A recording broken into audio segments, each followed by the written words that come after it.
Una falla alla condotta fognaria farebbe perdere acque reflue da un muretto posto in fondo alla via, creando maleodore. Una buca stradale, qualche metro più sotto, raccoglie parte dei liquidi fuoriusciti, creando una pozzanghera tanto dannosa per la salute quanto pericolosa per i veicoli in transito.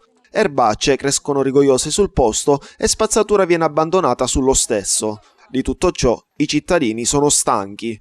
Ci troviamo a Favara, tra le case popolari di via Pietro Germi, zona Magello, e questa è la realtà che si è palesata alle telecamere di Sicilia TV durante un sopralluogo effettuato questa mattina. A segnalare sono stati gli stessi residenti del posto. Secondo quanto riferito dagli stessi, il problema fognario va avanti da oltre un mese. Non solo il disagio per il maleodore, i cittadini, ci hanno spiegato questa mattina, sono preoccupati soprattutto per i propri bambini. In via Pietro Germi, senza girarci troppo intorno, vige una situazione di generale degrado. Ad esempio, un dissesto del manto stradale che quasi taglia in due la via sembra fare l'ingresso a uno degli immobili dove i residenti vivono.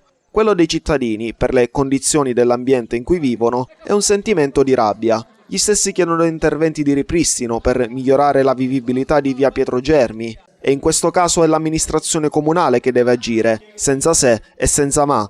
Ancora ad oggi siamo ridotti in questa situazione e noi abbiamo bambini, non possiamo continuare così in questo stato che c'è una puzza tremenda. Noi abbiamo i bambini, ora inizia a venire l'estate e la puzza inizia a uscire ancora di più, siamo privi di fare uscire i nostri bambini fuori a sentire questa vergogna che abbiamo noi qua, nessuno si interessa, siamo abbandonati un po' di tutti qua sopra noi, hanno fatto il lavoro dell'Ortus, ci hanno lasciato le strade tutte rotte e la pulizia, abbiamo tutte le strade sporche, di erba, di spazzatura che raccolgono la spazzatura e la buttano a terra. Qua sopra non si interessa più di nessuno, soprattutto noi questa strada è la strada più importante perché noi abbiamo un asilo.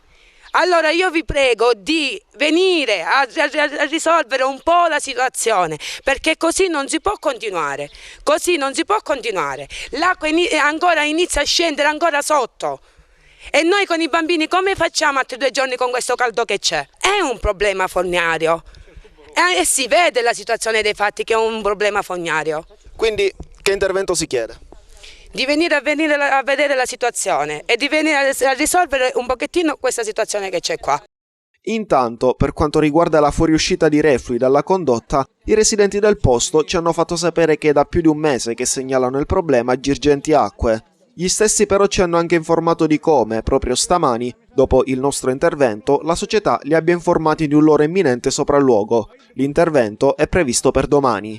Si spera che il problema possa essere risolto nel più breve tempo possibile, prima che la calura dei mesi a venire amplifichi maleodori e rischi per la salute.